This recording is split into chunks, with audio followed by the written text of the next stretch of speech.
ये घटना तब की है जब मैं करीब 20 साल का था। एक दिन मैं फील्ड हॉकी खेल रहा था और मैंने अपना टखना तोड़ लिया।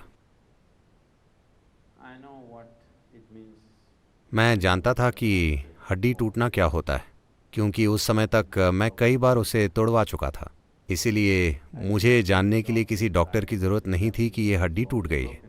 जब कोई हड्डी टूटती थी तो मैं जानता था कि वो टूट गई है।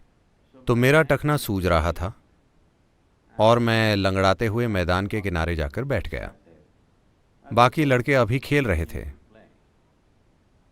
और वो बहुत धूल उड़ा रहे थे।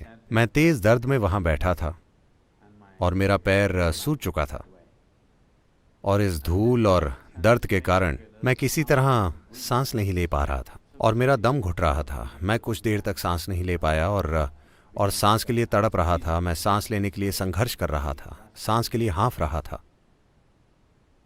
उस समय तक मैं ध्यान करता था और चीज़ें करता था, और अचानक मेरे दिमाग में यह बात आई, अगर सृष्टि का स्रोत ही मेरे भीतर है तो ऐसा क्यों है कि मैं इस छोटी सी सांस को ठीक नहीं कर पा रहा? ऐसा क्यों है कि मैं इस टूटी हड्डी को ठीक नहीं कर सकता? मैं करीब सवा घंटे आंखें बंद करके वहां बैठा रहा, और जब मैंने अपनी आंखें खोली तो मेरी सांस बिल्कुल ठीक थी, और तब से वो बिल्कुल ठीक है। और सबसे बढ़कर मेरी टूटी टांग पूरी तरह ठीक हो गई थी, सूजन कम हो गई थी और वो ठीक ठाक था। मैं मांसपेशियों में थोड़ा दर्द महसूस कर रहा था, मगर मेरी हड्डी एकदम ठीक थी। तो मुझे विश्वास नहीं हो रहा था। मैं खड़ा हुआ और मुझे नहीं पता था कि वो मुझे सहारा देगा या नहीं, मगर मैं ठीक था। फिर मैं अपनी मोटरसाइकिल पर चढ़ा, और आप जानते हैं कि आपको बाएं पैर से किक मारकर स्टार्ट करना पड़ता है, जो मैंने किया, और मैं ठीक था। उसी क्षण से मैंने वास्तव में आंतरिक खुशहाली की इन तकनीकों पर ध्यान देना शुरू किया, जिसे आज हम इनर इंजीनियरिंग के रूप में सिखा रहे हैं।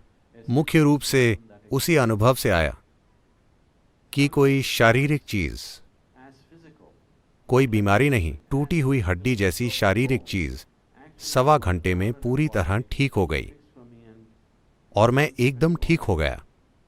और इसी अनुभव से लैस होकर मैंने कई रूपों में अपने साथ प्रयोग करना शुरू कर दिया और कई नतीजों पर पहुंचा, और आज उसे ही हम इनर इंजीनियरिंग प्रक्रिया के रूप में सिखा रहे हैं।